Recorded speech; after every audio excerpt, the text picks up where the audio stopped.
Welcome back, you fine-looking people from all around the world. This is your creepy Uncle Bannick13, and this is the Barbarian Leapquake build guide. I've already uploaded a video with some gameplay, doing some fun Nephilim rifting. Now we're going to talk about the build itself and what's required in depth. Alright, so let's have a look. Let's not waste any time. Let's start with skills and then we'll go into gear. So for your skills, we're using Leap with Death from Above. We're using Seismic Slam with Rumble. We're using Earthquake, Molten Fury. I like fire damage. Battle Rage with Bloodshed. Threatening Shout with Falter, Warcry, Veterans, Warding.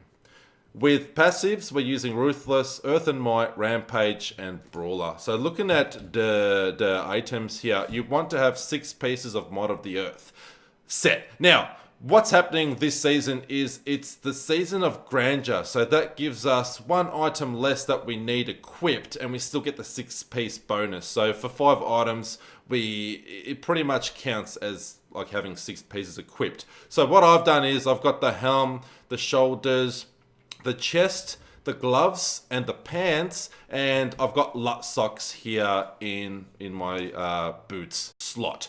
And basically what the LUT socks does is Leap can be cast up to 3 times within 2 seconds before the cooldown begins. You definitely want to have your LUT socks either equipped or in Kanai's cube, because the legendary stat is just so critical for this build. You definitely want to make sure that you have that. Alrighty, so 6 pieces you want total of Mod of the Earth. I've got 5. It's the the Season of Grandeur, so we get the Ring of Royal Grandeur buff, and that's why we get the 6 pieces here. So you can just move things around.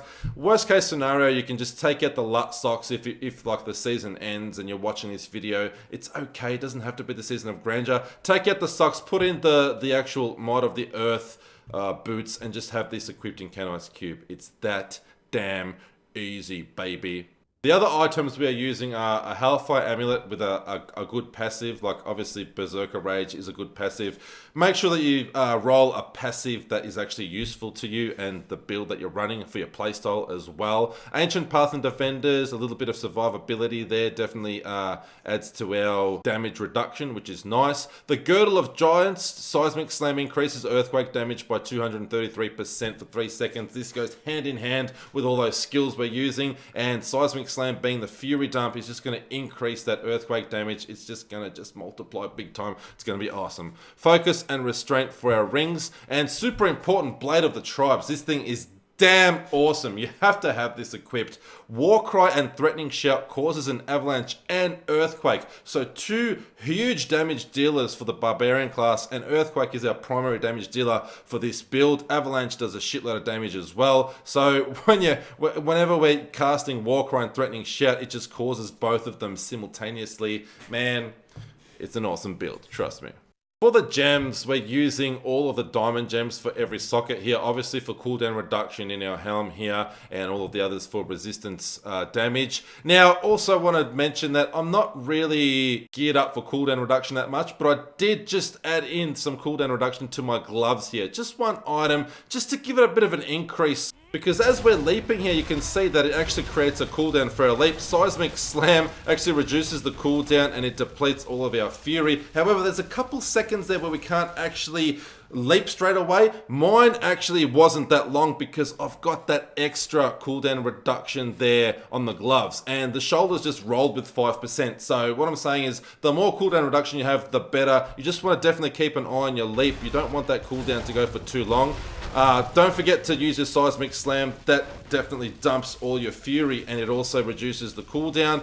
If you're comfortable leaping and you're happy with the cooldown reduction, then you don't have to change a thing. But if you find yourself that you want to leap a bit quicker or sooner, then definitely you can definitely roll some cooldown reduction in your gear. That's all that I'm suggesting. Legendary gems, we're using the Bane of the Trapped, we're using Bane of the Stricken, and Esoteric Alteration for a bit of damage reduction, baby. Yeah! So let's look at Paragon points. Actually, no, what we'll do first is look at Kanai's cube. So Kanai's cube, we're using the Furnace, increasing damage against elites.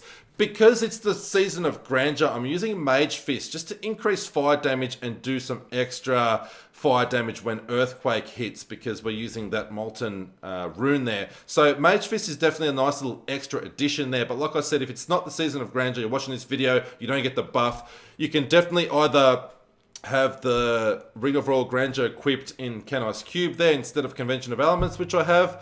Or you can take out the Lut Socks and have your Mod of the Earth boots and just have Lut Socks in the armor. Just mix and match. There's just a couple things that you can do. It just depends on your playstyle and what you prefer to have in your Kanai's Cube and also equipped. So Mage Fist is like just an extra at the moment, and we're using Convention of Elements in our jewelry slot. But like I said, you can definitely put in Ring of Royal Grandeur and then keep your Lut Socks there, and that way you can get that 6-piece bonus from Mod of the Earth. So it's totally up to you how you want to mix and match your gear.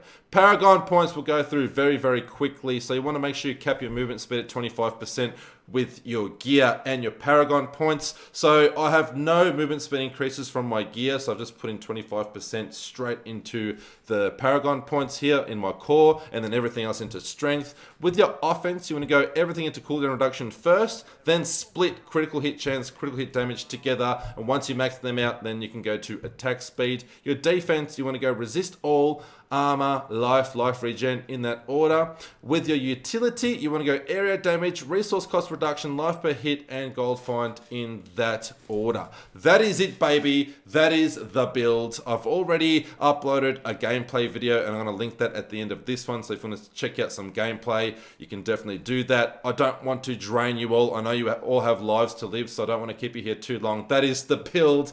I'm not going to do some gameplay at the end of this video. What I'll do, like I said, I'll link it at the end of the video so you can check it out that way, so I don't hold up your precious time. Don't forget to subscribe, show your love, give this video a big thumbs up, and give me a comment down below. Love you all. Cannot wait to see you all again real soon. Lots of content coming at you.